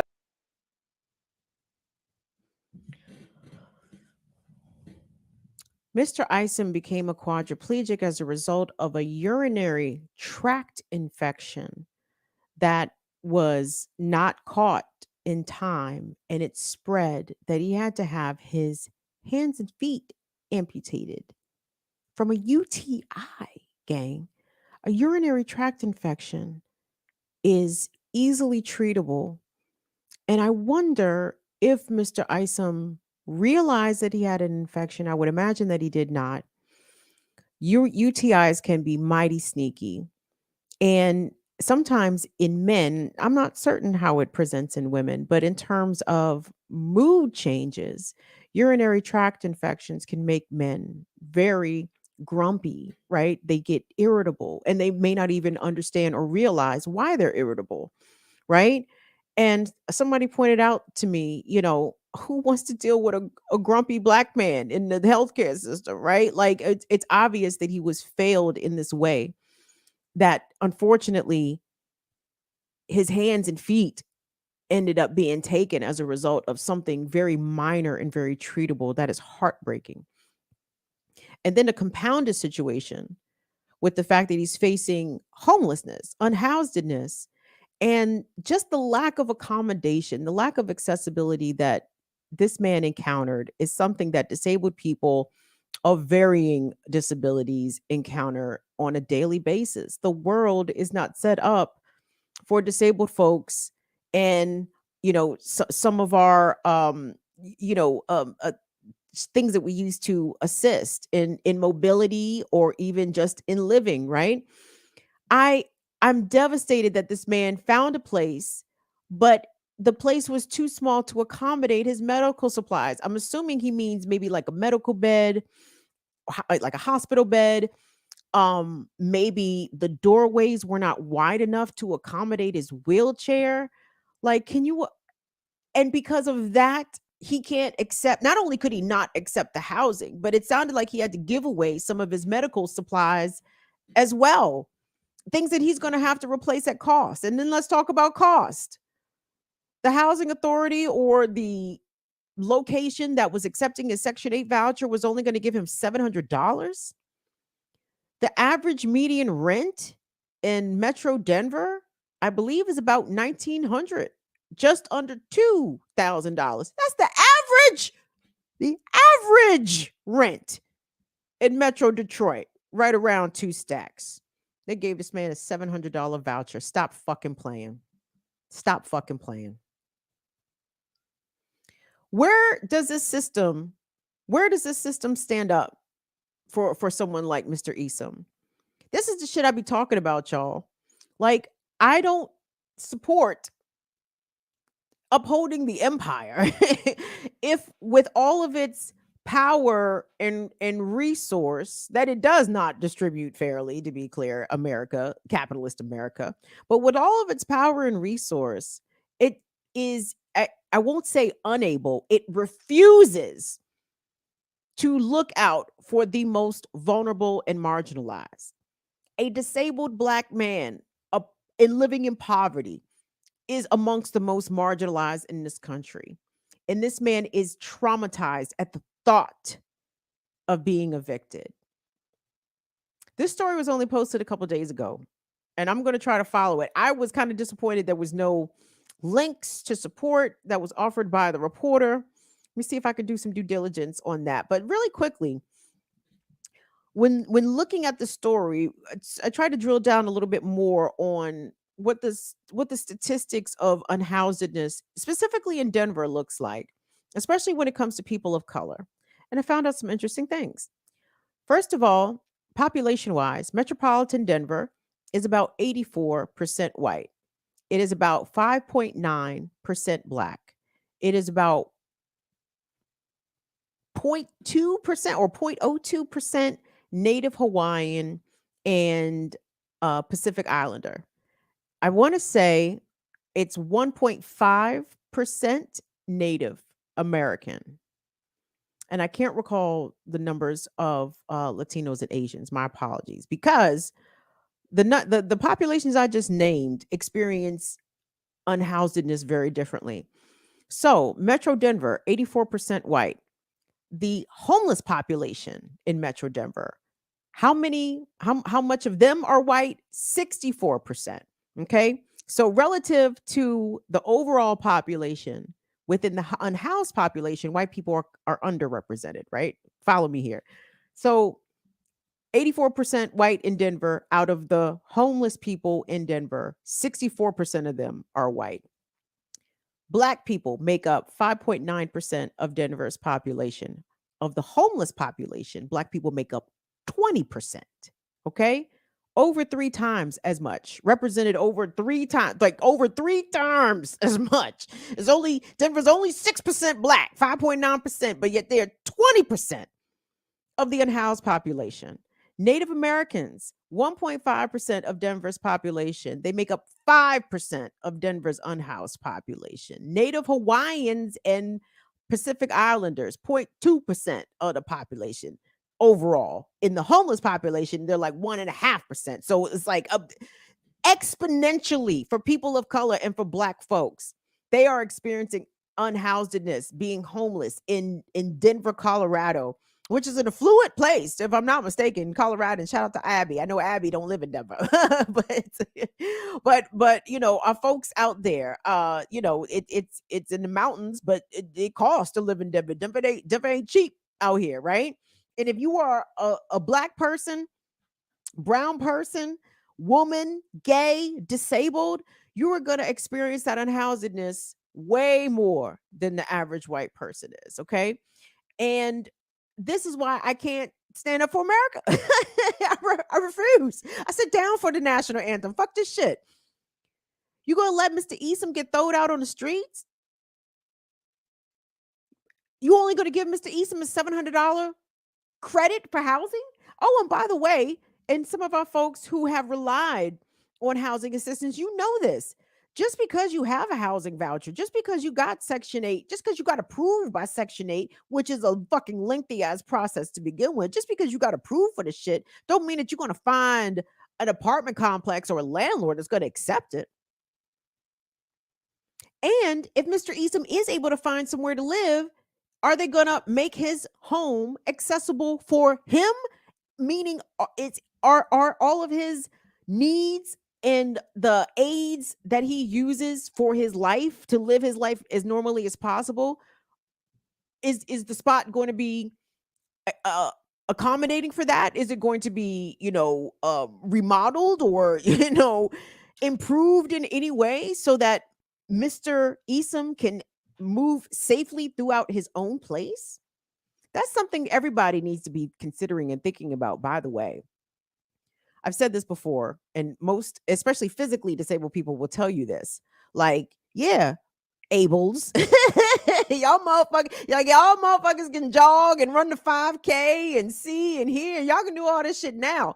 But at some point, you might get old, right? You might be elderly. You might be infirm. You might want to make sure that wherever you live has grab bars and shit, shower seats and all this shit. Like everybody is going to need some sort of accommodation for disability or chronic illness in some way. So as we create housing or build housing or improve upon already existing housing, you might as well go ahead and put them shits in there now. You know what I'm saying? Either selfishly, or, you know, not selfishly per se, but maybe, yeah, selfishly for yourself or for whoever might come there after you. Like, this is all stuff that needs to be part of the plan, part of the plan for how society progresses. And yet disabled people are frequently always left out of that plan. Just like, you know, how white people in fictionalized takes of the future, like Black people weren't there. they didn't, there weren't no Blacks in the future. No, there's no disabled in the future neither, right?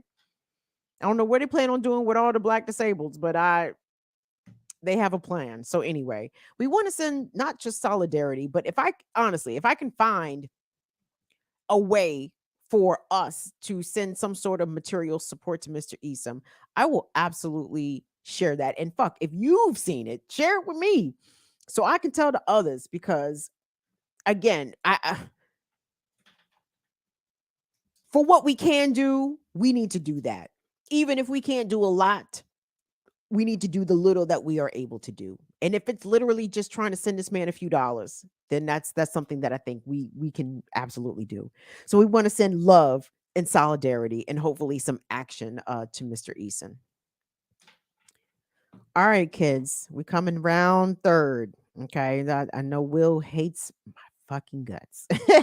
Will hates me so bad right now, but y'all, I'm glad y'all are still here. Y'all have saved the best for last, because I got a story, and it's a historical story, no less. Let's see, we have 84 people in here.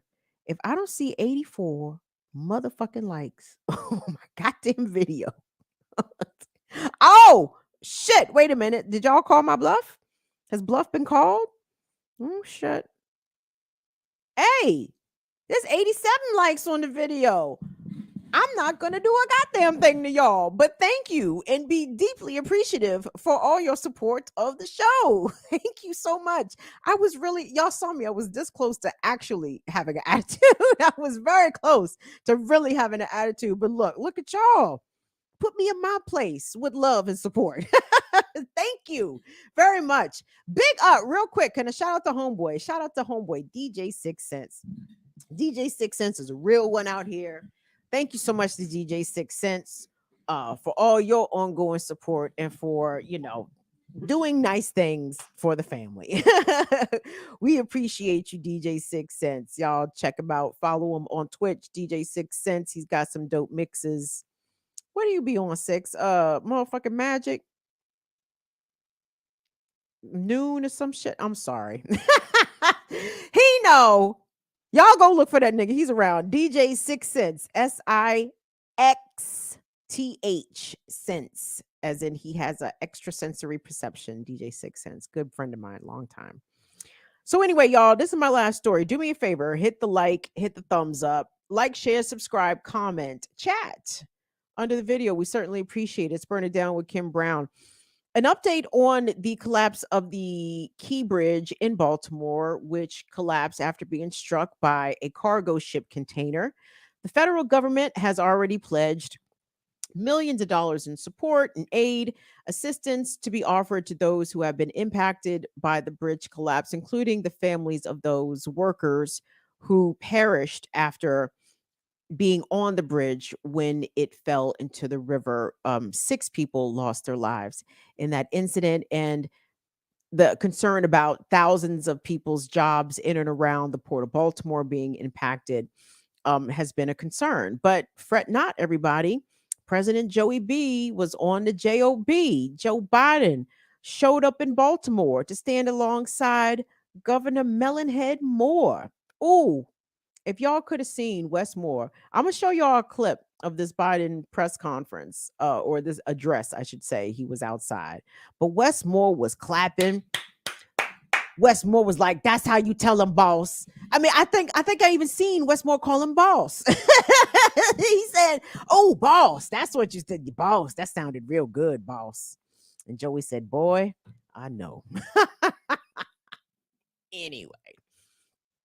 So after Joe Biden made, all of his platitudes and promises to the people and workers of Baltimore, he started to reflect on the namesake of the bridge, Francis Scott Key Bridge.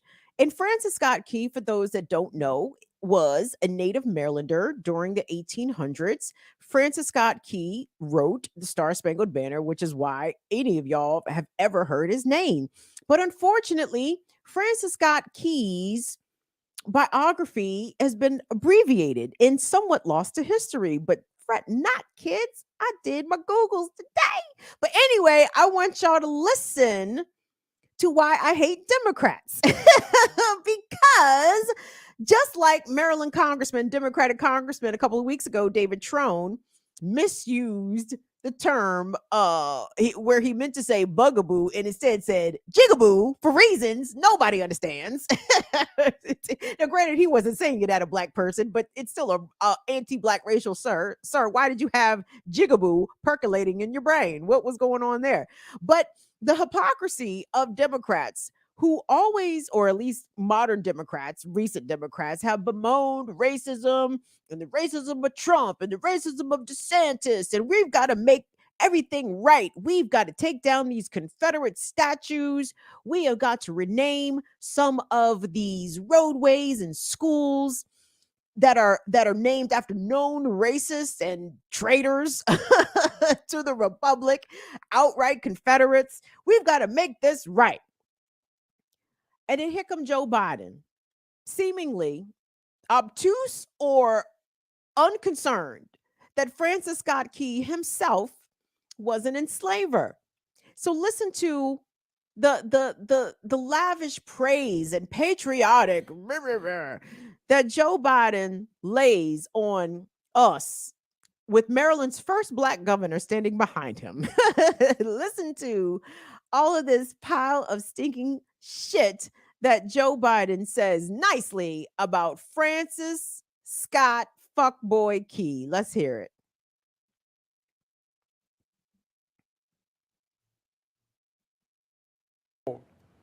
As a matter of fact, as I said, my great-great-grandfather worked here as a waterman in this bay. This port is older than our republic, and it's been through tough times before. During the War of 1812, a young Marylander named Francis Scott Key, to whom the bridge was named after, sat in a boat in this very harbor, and he watched the British troops launch an attack after attack on American forces. But as the dawn broke, we saw the American flag still flying. Baltimore was still standing, and our nation, as he wrote in the Star-Spangled Banner, had made it through. Right. So there is that. And that is how Francis Scott Key is largely remembered. But I'd like to tell y'all a little bit more about Francis Scott Key. Now, a lot of times, let me say this. Recently, people have pointed out that there was a third stanza in the Star-Spangled Banner in which Francis Scott Key made a reference to the wretched Black bodies or whatever. There's lots of YouTube videos about that. If you're not familiar with the third stanza of the Star-Spangled Banner, go investigate that. But that's not what I'm here to tell y'all about. So, Francis Scott Key, by the way, who owned slaves his entire life, when he died, he was in ownership. Let me not say slaves. Let me say enslaved Africans. He was in ownership of 8 enslaved people. He usually kept a collection of about, let's say, 5 to 7 enslaved Africans in his service, in his involuntary service, his entire life. Okay. He's from Frederick County, Maryland, etc. But so when that 1812 battle happened in Baltimore and he wrote the Star-Spangled Banner, after that, Francis Scott Fuckboy Key, who was an attorney, he went to serve as the U.S. attorney for the District of Columbia while Andrew Jackson was president. Okay. And while Francis Scott Key was serving as the U.S. attorney of D.C., he actually ended up trying one of the most famous cases at the time, a case that I had not heard of before today. And it has to do with a white abolitionist named Reuben Crandall. Okay. Wait, Will, do you have the picture of Francis Scott? There you go. Look at that fuck boy. Look at that fucking smug ass, arrogant, enslaved African owning. God knows how he treated them. Piece of shit right there. That's who Joe Biden. Look at this nigga Ascot. Nigga Roland Martin rock his Ascot way better than that. Dog, nigga, you wish Francis Scott Fuckboy. Keep him up there. Keep him up there. Fuck it. Just look at that face. Let me tell y'all about Francis Scott Fuckboy Key out this bitch. So Francis Scott Fuckboy, after he did what he did, then the Barkins, red glare, all that bullshit. Francis Scott Key had been longly ridiculed by abolitionists at the time because of the bullshit he propaganda that he penned in the Star-Spangled Banner about the home of the free and the land of the brave. Abolitionist was like, what the fuck are you talking about, nigga? You own slaves. Shut the fuck up. And as a result, when Francis Scott Key became the U.S. attorney for D.C., he made it a point to use the power of his office to target abolitionists. Okay. Now, in D.C. at the time, D.C. was very much about the slavery, but At the time, the population of free Black people in Washington, D.C. had swelled tremendously, like hundreds of thousands of free Black folks living in D.C. And baby, the whites unhappy. The whites not pleased, okay, with the situation. So this brings me to Reuben Crandall. This is not Reuben Crandall on screen, by the way, but that's Francis Scott Fuckboy. But I'm gonna tell you about Reuben Crandall. I could not find a picture of Reuben, but Reuben, a white, okay? Now, Reuben was an abolitionist who was originally from Rhode Island, okay? He is the brother of Prudence Crandall. For those who you want to read about a white woman who was absolutely about it, go fuck with Prudence Crandall. Go Google her, of Connecticut. But anyway, Reuben Crandall left Rhode Island, went to Yale, ended up in Washington, D.C., and was known as an abolitionist. And in fact, he was so well known as an abolitionist, the whites was coming for Reuben, okay? Now, I'm going to take y'all to the summer of 1835. Summer of 1835. There are multiple things occurring in the nation's capital simultaneously. In late July, workers at Washington's Navy Yard, who were mechanics and carpenters, overwhelmingly white workers, went on strike. Why were they going on strike? Well, they're pissed because they fear that they are experiencing competition from free Black workers who the whites say are stealing their wages because they are willing to do the work for less money. Oh my God, where have we heard this before? So the whites is upset because the free Blacks is doing the labor at cheaper wages than they, and they are on strike and they're pissed, okay? That's happening late July, 1835. August the 10th of 1835, Mr. Crandall, not pictured, Reuben Crandall, is attacked and sought down by a white lynch mob because of his abolitionist activities. The racist white lynch mob was so determined to hang Reuben Crandall that the militia had to be called out by DC's mayor at the time to basically save Reuben Crandall, but he was not saved. In fact, he was arrested. Why was Reuben Crandall, white man, arrested? He was arrested and charged with seditious libel and also charged with inciting enslaved people and free Blacks to revolt. These were actual criminal charges. The seditious libel that Reuben Crandall was charged with has to do with the fact that he was publishing abolitionist things, basically decrying the institution of slavery as evil, sinful, and something that needed to be abolished. This was against the law in DC in 1835, okay? So after the white racist mob could not catch up with Reuben, Francis Scott Fuckboy Key charged Reuben with these charges. And Reuben was given a very high bond and was not able to bond out of DC jail. And he spent 8 months in DC jail before his trial. I'm going to get to his trial in a second, the outcome, because it's significant. But hold on, because some other shit happened, y'all. So Reuben got hemmed up by the white mob, or at least attempted to get hemmed up by the white mob, and then the boys caught up with him and put him in jail. That was August 10th, 1835. What the fuck happened August 11th, 1835 in Washington, D.C.? So those same striking white laborers who worked at DC's Navy Yard, because they couldn't catch up with Reuben, this race traitor, Reuben, nigger lover, Crandall, because they couldn't catch up with Reuben's nigger loving ass, they said, well, fuck it, we just go get some actual niggas. And they said, well, where should we go? They said, let's go to that uppity nigger Beverly Snow's restaurant.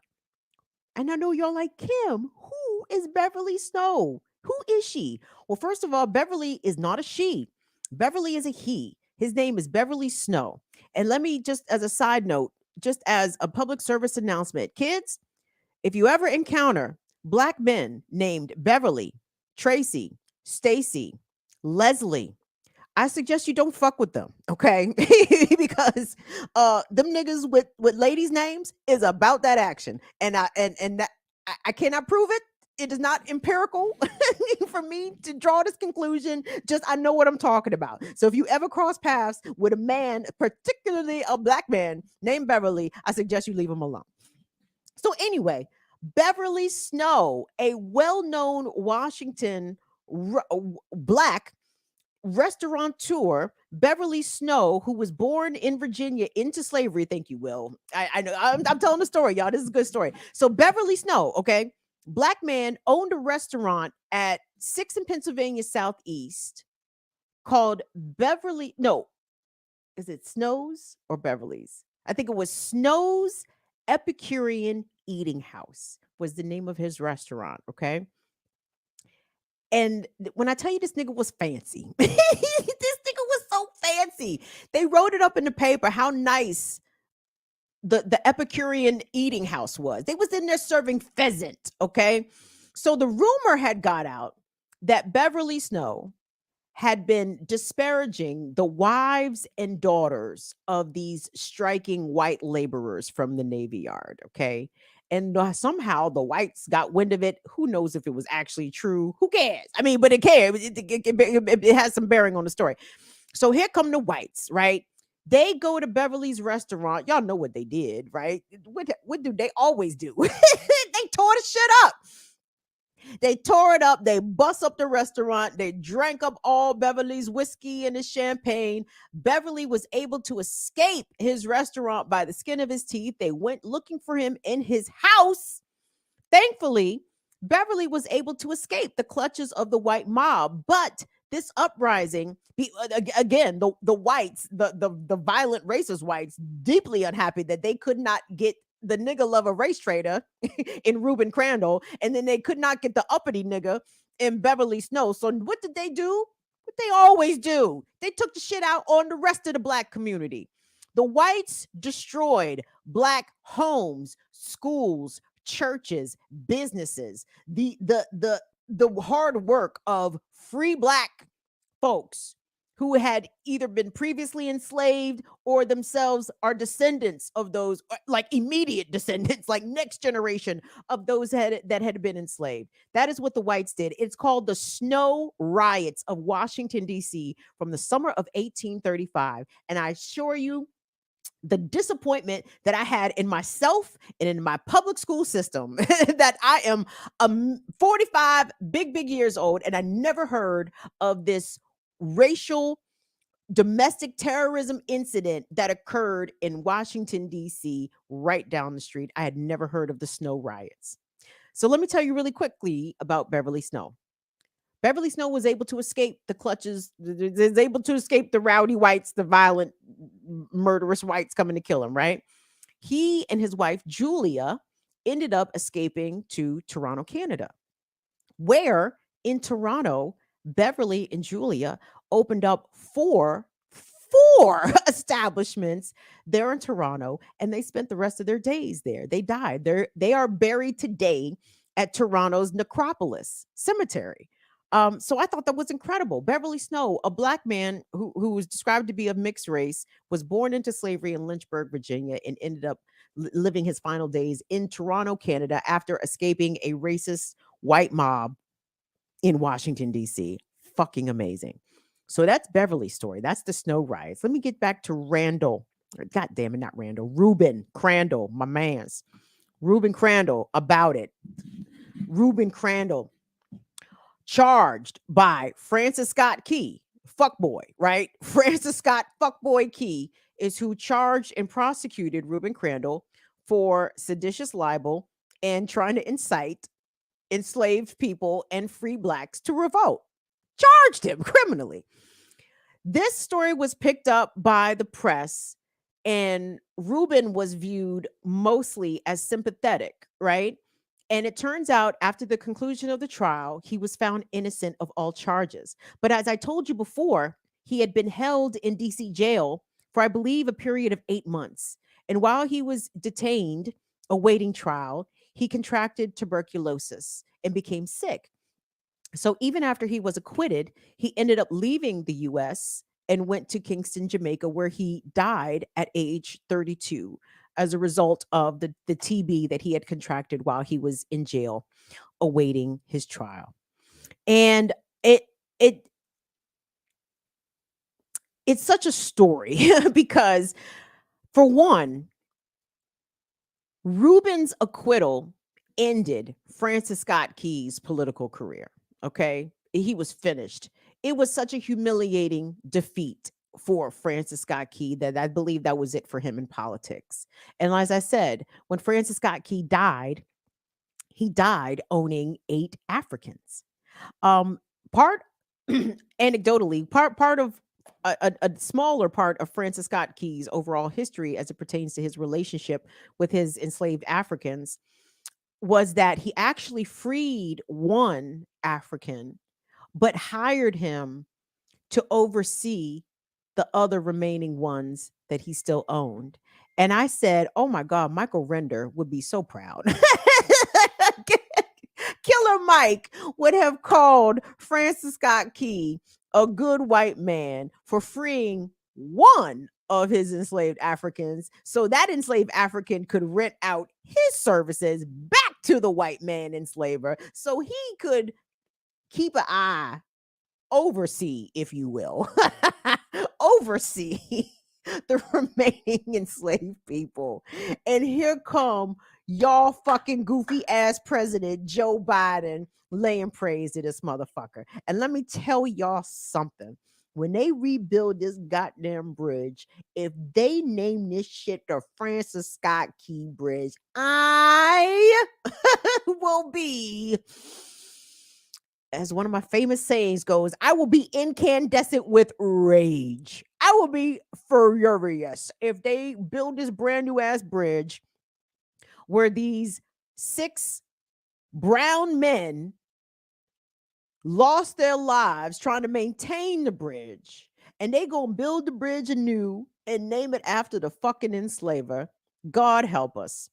Now, some would say, Kim, who do you want the bridge to be named after? I don't know. I'm gonna say Benjamin Banneker, because the bridge is in Baltimore County. Benjamin Banneker is a Baltimore County all-star. And if we not naming shit after enslavers, which I thought we had stopped doing that, Democrats, didn't we change course on that policy? Didn't we, after George Floyd, didn't we decide to go in different directions? Watch Joe Biden name that fucking bridge after Francis Scott Fuckboy. Watch what I tell you. And watch Governor Melonhead Moore. That's it, boss. Yeah, boss. Our first black governor, Governor Melonhead. Governor Melonhead going to applaud that shit. Oh, Francis Scott Key was a great Marylander. You know, he wasn't perfect. But look at what he gave to us. His enduring legacy of the Star Spangled Banner. I mean, just simply cannot be ignored. Fuck you, dog. This nigga owns slaves. Okay, that's a red line. Fuck him. We don't honor no shit, no aspect of no enslavers. Period. I don't give a fuck what they wrote. And by the way, Francis Scott Key, semi-complicated in his legacy, even beyond what he did as the U.S. attorney in D.C. He did, as a lawyer, represent both freed black folks in cases, but also represented slave owners trying to reclaim their enslaved property. And that's typical of Democrats. Like, he was a perfect liberal, was he not? Like, he was down with all the enslavers, but would occasionally, remember or be reminded that, the black is a human. Right. Anyway, y'all, I just wanted to share that with you. I hope you guys learned something. I learned something. The snow riots in Washington, D.C. of 1835, a combination of white resentment, white hatred of black success, and white hatred of race traitors. And let me say this to our white friends, guys. Like, I appreciate the stances that y'all take on positions. I appreciate the way you try to enlighten your white family and friends into anti-racism. I appreciate these things. I do.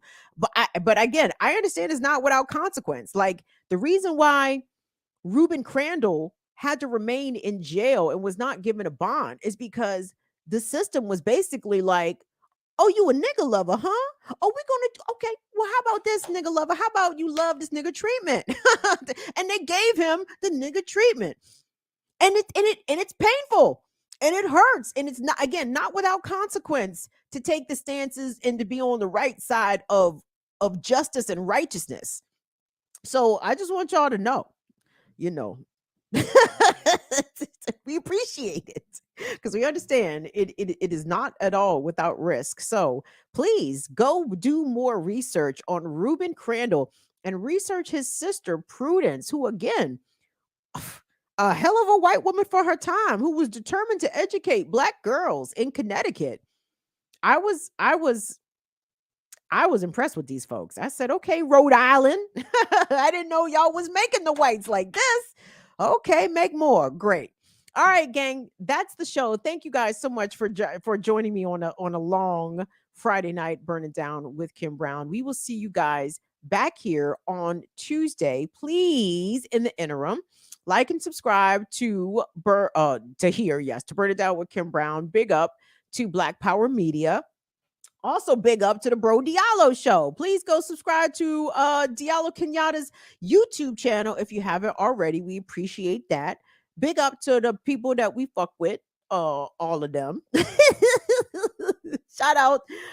Anyway, just go subscribe to all the channels that y'all already know in advance that we rock with. So thank you all so much. Thank you so much, Will. I appreciate you doing this for the XL episode. Shout out to Molly for all you do. And Fire Fam, thank you guys so much for repping as always. I will see y'all back here on Tuesday. See y'all later. Bye-bye.